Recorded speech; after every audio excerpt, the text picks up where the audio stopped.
The Mahabharata of KRISHNA-DWAIPAYANA VYASA. Book 1. PARVA. Section 154. Hidimva-vadha PARVA. Vyayampayana said, not far from the place where the Pandavas were asleep, a Rakshasa by name Hidimva dwelt on the solitary. Possessed of great energy and prowess, he was a cruel cannibal of visage that was grim in consequence of his sharp and long teeth.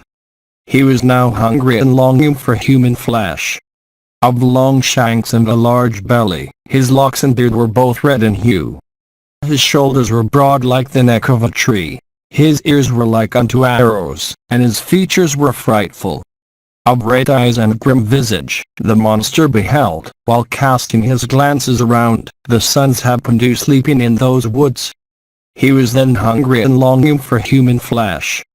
Shaking his dry and grisly locks and scratching them with his fingers pointed outwards, the large-mouthed cannibal repeatedly looked at the sleeping sons, happened to yawning wistfully at times. Of huge body and great strength, of complexion like the color of a mass of clouds, of teeth long and sharp-pointed and face emitting a sort of luster, he was ever pleased with human flesh. And scenting the odor of man, he addressed his sister, saying, O sister, it is after a long time that such agreeable food hath approached me. My mouth waters at the anticipated relish of such food.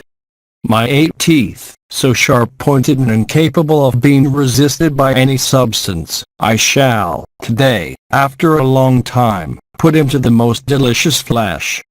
Attacking the human throat and even opening the veins, I shall, today, drink a plentiful quantity of human blood, hot and fresh and frothy. Go and ascertain who these are, lying asleep in these woods. The strong scent of man pleased my nostrils. Slaughtering all these men, bring them unto me. They sleep within my territory. Thou needest have no fear from them. Do my bidding soon, for we shall then together eat their flesh, tearing off their bodies at pleasure. And after feasting to our fill on human flesh, we shall then dance together to various measures. Thus dressed by Hidimva in those woods, Hidimva, the female cannibal, at the command of her brother, went, O bull of Bharatas race, to the spot where the Pandavas were. And on going there, she beheld the Pandavas asleep with their mother and the invincible Bhimavasena sitting awake. And beholding Bhimavasena unrivaled on earth for beauty and like unto a vigorous solid tree, the Rakshasa woman immediately fell in love with him, and she said to herself, this person of hue like heated gold and of mighty arms, of broad shoulders as the lion, and so resplendent, of neck marked with 3 lines like a conch shell and eyes like lotus petals, is worthy of being my husband.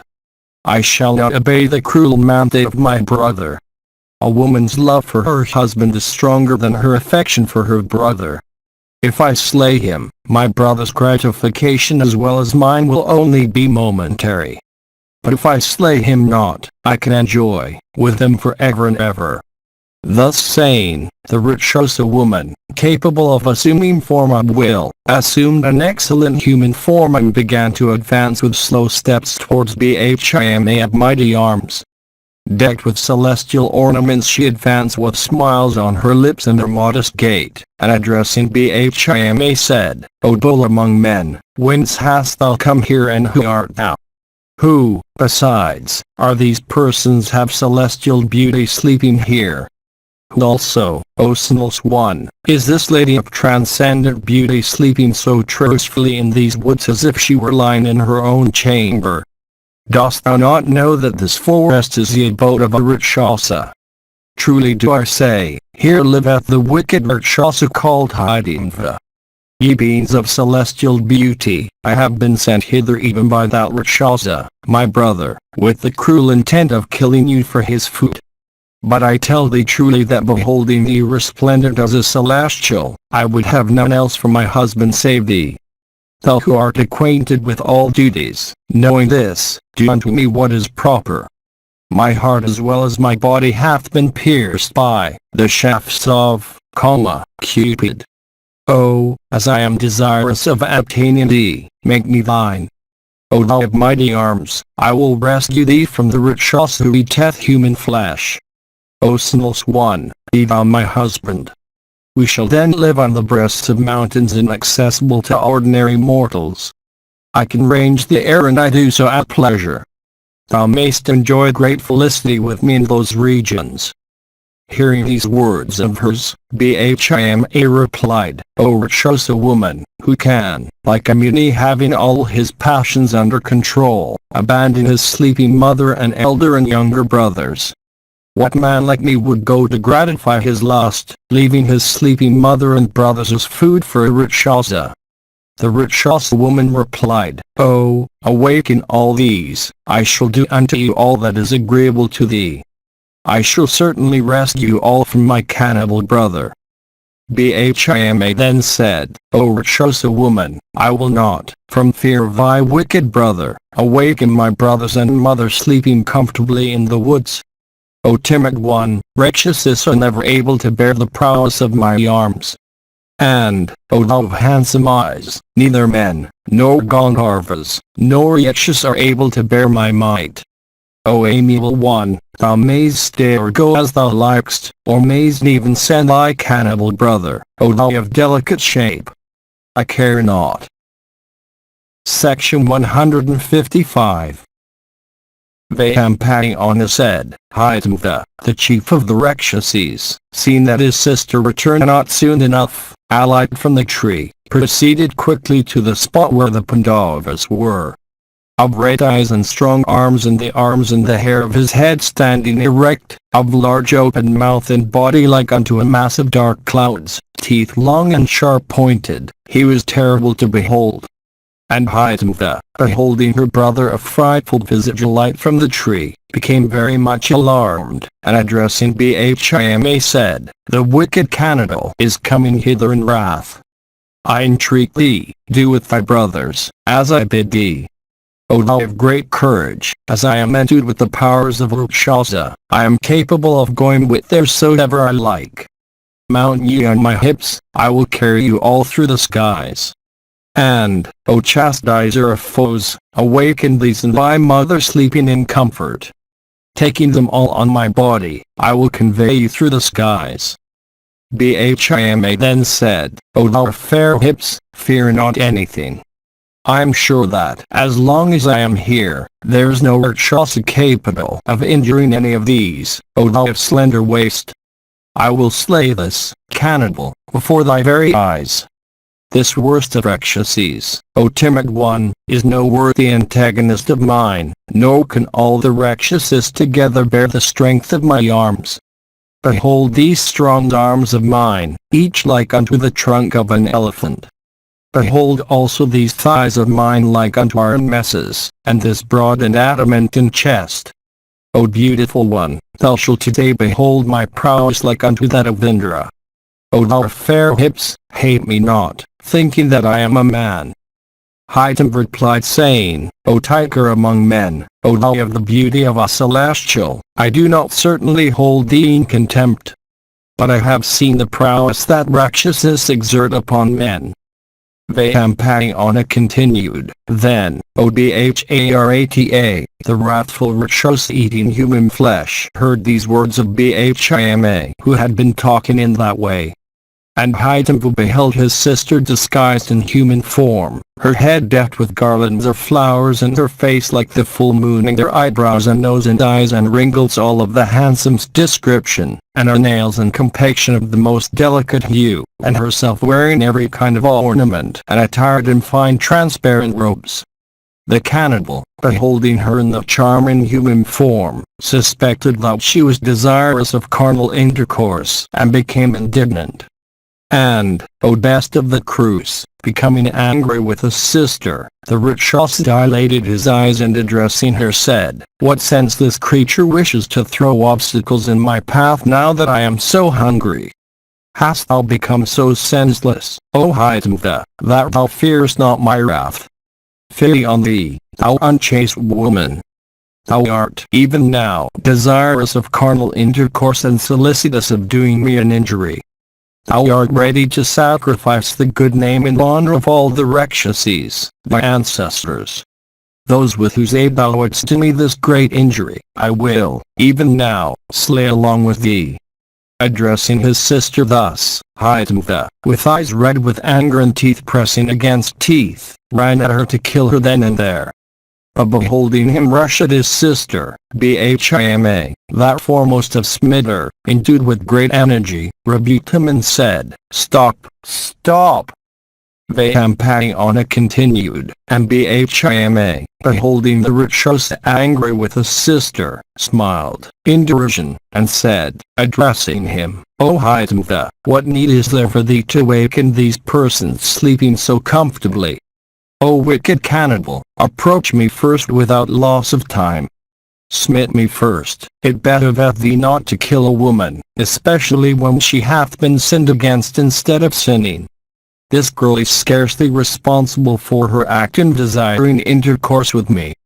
She hath, in this, been moved by the deity of desire that pervadeth every living form. Thou wicked wretch and the most infamous of Rakshasis, thy sister came here by command. Beholding my person, she doth serve me. In that the timid girl doth no injury to thee. It is the deity of desire that hath offended. It behoveth thee not to injure her for this offense. O wicked wretch, thou shalt not slay a woman when I am here. Come with me, O cannibal, and fight with myself singly. Singly shall I send thee today to the abode of Yama, Pluto. O Rakshasa, let thy head today, pressed by my might, be pounded to pieces, as though pressed by the tread of a mighty elephant. When thou art slain by me on the field of battle, let herons and hawks and jackals tear and cleave thy limbs today on the ground. In a moment I shall today make this forest destitute of Rakshasis, this forest that had so long been ruled by thee, devourer of human beings. Thy sister, O Rakshasa, shall today behold thyself, huge though thou art like a mountain, like a huge elephant repeatedly dragged by a lion, O worst of Rakshasis, thyself slain by me. Men ranging these woods will henceforth do so safely and without fear." Hearing these words, Hidimva said, "What need is there, O man, for this thy vent and this thy boast? Accomplish all this first, and then mayst thou vent indeed. Therefore, delay thou not. Thou knowest thyself to be strong and endued with prowess, so thou shalt rightly estimate thy strength today in thy encounter with me. Until that, I will not slay these, thy brothers. Let them sleep comfortably. But I will, as thou art a fool and the utterer of evil speeches, slay thee first. After drinking thy blood, I will slay these also, and then last of all, this sister of mine, that hath done me an injury." Vayampadayana continued, saying this, the cannibal, extending his arms, ran in wrath towards Bhima, that chastiser of foes. Then Bhima of terrible prowess quickly seized, as though in sport, with great force, the extended arms of the Rakshasa who had rushed at him. Then seizing the struggling Rakshasa with violence, Bhima dragged him from that spot full 32 cubits like a lion dragging a little animal. Then the Rakshasa, thus made to feel the weight of Bhima's strength, became very angry and clasping the Pandava, sent forth a terrible yell. The mighty Bhima then dragged with force the Rakshasa to a greater distance, lest his yell should awaken his brothers sleeping in comfort. Clasping and dragging each other with great force, both Hidimva and Bhima put forth their prowess. Fighting like two full-grown elephants mad with rage, they then began to break down the trees and tear the creepers that grew around. And at those sounds, those tigers among men, the sleeping Pandavas, woke up with their mother, and saw Hidimva sitting before them. Section 156. Vayampadayana said, "Roused from sleep, those tigers among men, with their mother, beholding the extraordinary beauty of Hidimva, were filled with wonder. And Kunti, gazing at her with wonder at her beauty, addressed her sweetly and gave her every assurance. She asked, O thou of the splendor of a daughter of the Celestials, whose art thou and who art thou? O thou of the fairest complexion, on what business hast thou come hither and whence hast thou come? If thou art the deity of these woods or an Apsara, tell me all regarding thyself and also why thou stayest here. Thereupon Hidimva replied, This extensive forest that thou seest, of the hue of blue cloud, is the abode of a Rakshasa of the name of Hidimva. O handsome lady, know me as the sister of the chief of the Rakshasa. Revered dame, I had been sent by the brother of mine to kill thee with all thy children. But on arriving here at the command of that cruel brother of mine, I beheld thy mighty son.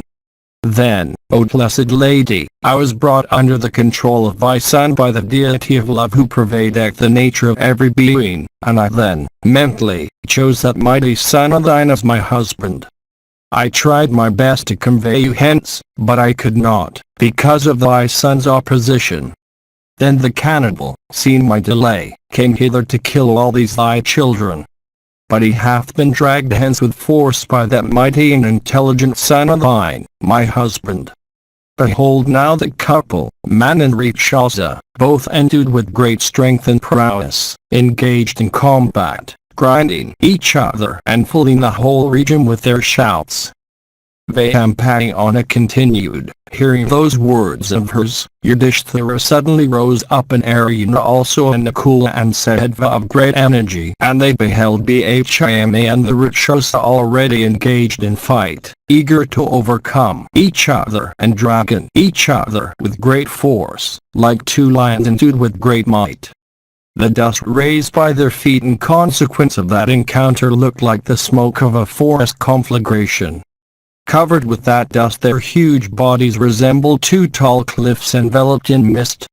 Then Arjuna, beholding Bhima rather oppressed in the fight by the Rakshasa, slowly, said with smiles on his lips, Fear not, O Bhima of mighty arms. We had been asleep and therefore knew not that thou wast engaged with a terrible Rakshasa and tired in fight. Here do I stand to help thee, let me slay the Rakshasa, and let Nakula and Sahadeva protect our mother. Hearing him, Bhima said, Look on this encounter, O brother, like a stranger. Fear not for the result. Having come within the reach of my arms, he shall not escape with life. Then Arjuna said, What need, O Bhima, for keeping the Rakshasa alive so long? O oppressor of enemies, we're to go hence, and cannot stay here longer. The east is reddening, the morning twilight is about to set in. The Rakshasa became stronger by break of day, therefore, hasten, O Bhima. Play not with thy victim, but slay the terrible Rakshasa soon. During the two twilights Rakshasas always put forth their powers of deception. Use all the strength of thy arms. VYASA continued, at this speech of Arjuna, Bhima blazing up with anger, summoned the might that Vada, his father, puts forth at the time of the universal dissolution. And filled with rage, he quickly raised high in the air the Rakshas's body, blew as the clouds of heaven, and whirled it 100 times.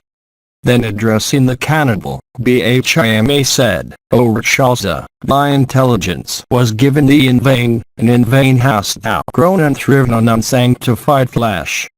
Thou deservest, therefore, an unholy death, and I shall reduce thee today to nothing. I shall make this forest blessed today, like one without prickly plants. And, O Rakshasa, thou shalt no longer slay human beings for thy food. Arjuna at this juncture said, O Bhima, if thou thinkest it a hard task for thee to overcome this Rakshasa in combat, let me render thee help, else, slay him thyself without loss of time. Or, O Vrakadara, let me alone slay the Rakshasa. Thou art tired, and hast almost finished the affair. Well dost thou deserve rest. VYASA continued, hearing these words of Arjuna, Bhima was fired with rage and dashing the Rakshasa on the ground with all his might slew him as if he were an animal. the Rakshasa, while dying, sent forth a terrible yell that filled the whole forest, and was deep as the sound of a web drum. Then the mighty Bhima, holding the body with his hands, bent it double, and breaking it in the middle, greatly gratified his brothers. Beholding Hidimva slain, they became exceedingly glad, and lost no time in offering their congratulations to Bhima, that chastiser of all foes. Then Arjuna, worshipping the illustrious Bhima of terrible prowess, addressed him again and said, "Revered senior, I think there is a town not far off from this forest.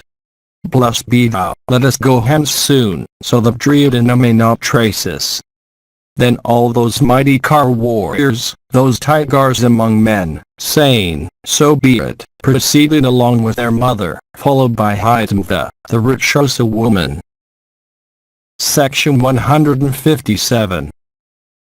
Vyampayana said, Bhima, beholding Hidimva following them, addressed her, saying, "Rakshasas revenge themselves on their enemies by adopting deceptions that are incapable of being penetrated. Therefore, O Hidimva, go thou the way on which thy brother hath gone." Then Yudhishthira, beholding Bhima in rage, said, "O Bhima, O tiger among men, however enraged, do not slay a woman. O Pandava, the observance of virtue is a higher duty than the protection of life. Hidimva, who had come with the object of slaying us, thou hast already slain. This woman is the sister of the Rakshasa, what can she do to us even if she were angry?" Vyampayana continued, then Hidimva, reverentially saluting Kunti and her son Yudhishthira also, said, with joint palms, "O revered lady, thou knowest the pangs that women are made to feel at the hands of the deity of love.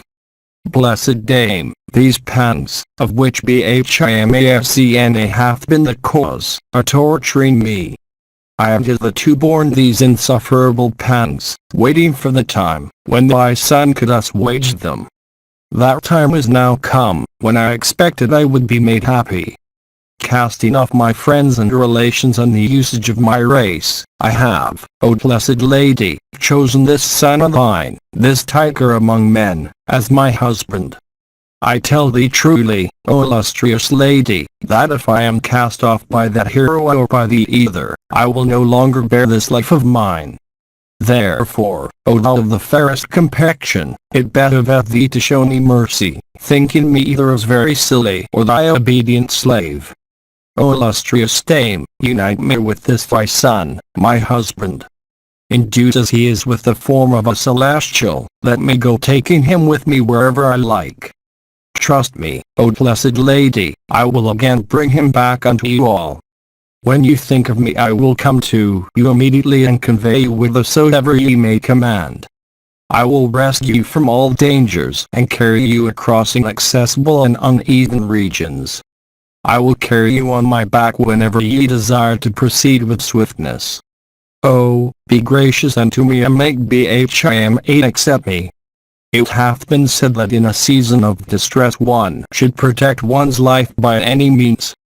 He that seeketh to discharge that duty should not scruple about the means. He that in a season of distress keepeth this virtue, is the foremost of virtuous men. Indeed, distress is the greatest danger to virtue and virtuous men. It is virtue that protecteth life, therefore is virtue called the giver of life. Hence the means by which virtue or the observance of a duty is secured can never be censurable. Hearing these words of Hidimva, Yudhishthira said, "It is even so, O Hidimva, as thou sayest. There is no doubt of it. But, O thou of slender waist, thou must act even as thou hast said. Bhima will, after he hath washed himself and said his prayers and performed the usual propitiatory rites, pay his attentions to thee till the sun sets. Sport thou with him as thou likest during the day, O thou that art endued with the speed of the mind. But thou must bring back Bhima hither every day at nightfall."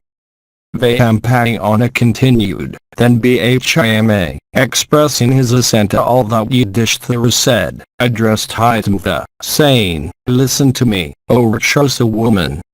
Truly do I make this engagement with thee that I will stay with thee, O thou of slender waist, until thou obtain as a son."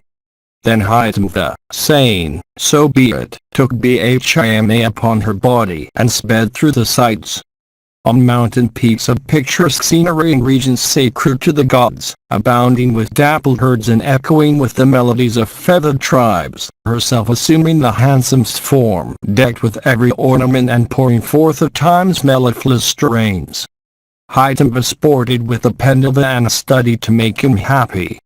So also, in inaccessible regions of forests, and on mountain breasts overgrown with blossoming trees, on lakes resplendent with lotuses and lilies, islands of rivers and their pebbly banks, on sylvan streams with beautiful banks and mountain currents, in picturesque woods with blossoming trees and creepers and Himalayan bowers, and various caves, on crystal pools smiling with lotus, on seashores shining with golden pearls, in beautiful towns and fine gardens, in woods sacred to the gods and on hillsides, in the regions Habgarkas and ascetics, on the banks of Manasarvara abounding with fruits and flowers of every season. Hidimva, assuming the handsomest form, sported with Bhima and studied to make him happy.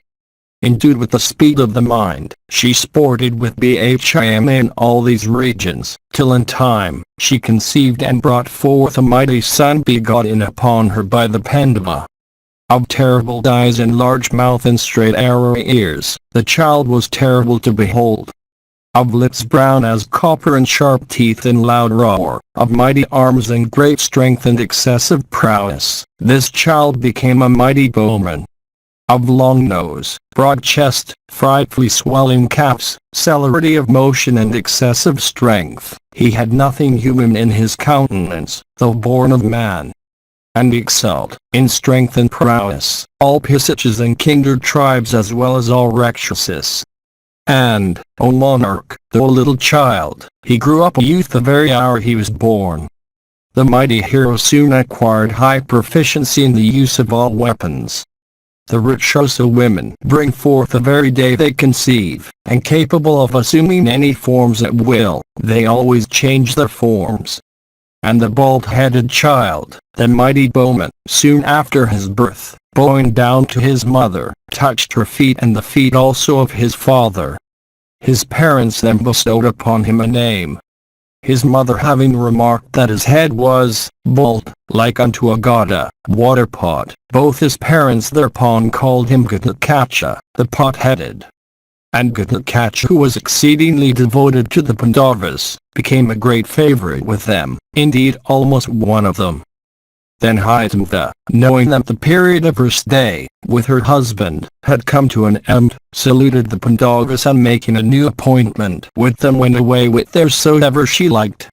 And Ghatotkacha also, that foremost of Rakshasas, promising unto his father that he would come when wanted on business, saluted them and went away northward. Indeed, it was the illustrious Indra who created, by lending a portion of himself, the mighty car warrior Ghatotkacha as a fit antagonist of Karna of unrivaled energy, in consequence of that dart he had given unto Karna, and which was sure to kill a person against whom it would be hurled. Section 158. Vayampayana said, "Those mighty car warriors, the heroic Pandavas, then went, O king, from forest to forest killing deer and many animals, for their food. And in the course of their wanderings they saw the countries of the Matsyas, the Trigartas, the Panchalas and then of the Kitlikas, and also many beautiful woods and lakes therein. And they all had met locks on their heads and were attired in barks of trees and the skins of animals.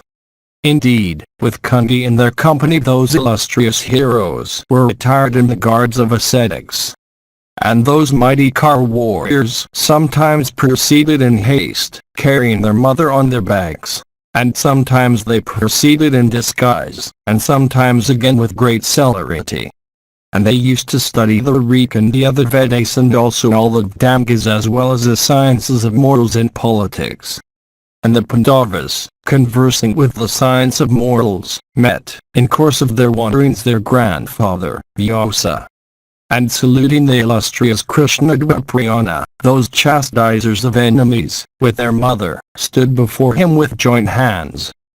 VYASA then said, "Ye bulls of Bharatas race, I knew beforehand of this affliction of yours consisting in your deceitful exile by the son of Dhritarashtra. Knowing this, I have come to you, desirous of doing you some great good. Do not grieve for what hath befallen you. Know that all this is for your happiness. Undoubtedly, the sons have Dhritarashtra, and you're all equal in my eye. But men are always partial to those who are in misfortune or of tender years. It is therefore that my affection for you is greater now. And in consequence of that affection, I desire to do you good. Listen to me. Not far off before you is a delightful town where no danger can overtake you. Live you there in disguise, waiting for my return." VYASA continued, VYASA, the son of Satyavati, thus comforting the Pandavas, led them into the town of Ekakra. And the master also comforted Kunti, saying, "Live, O daughter. This son of thine, Yudhishthira, ever devoted to truth, this illustrious bull among men, having by his justice conquered the whole world, will rule over all the other monarchs of the earth. There is little doubt that, having by means of Bhamas and Aryanas prowess conquered the whole earth with her belt of seas, he will enjoy the sovereignty thereof. Thy sons as well as those of Matri, mighty car warriors all, will cheerfully sport as pleased them in their dominions. These tigers among men will also perform various sacrifices, such as the Ralazuya and the horse sacrifice, in which the presents unto the Brahmanas are very large. And these thy sons will rule their ancestral kingdom, maintaining their friends and relatives in luxury and affluence and happiness." VYASA continued, with these words VYASA introduced them into the dwelling of a Brahmana. And the island-born Rishi, addressing the eldest of the Pandavas, said, "Wait here for me. I will come back to you. By adapting yourselves to the country and the occasion you will succeed in becoming very happy." Then, O king, the Pandavas with joint hands said unto the Rishi, "So be it." And the illustrious master, the Rishi VYASA, then went away to the region whence he had come. The Mahabharata of KRISHNA-DWAIPAYANA VYASA. Translated into English, prose from the original Sanskrit text by Kisari Mohan Ganguli, 1883–1896. Calcutta.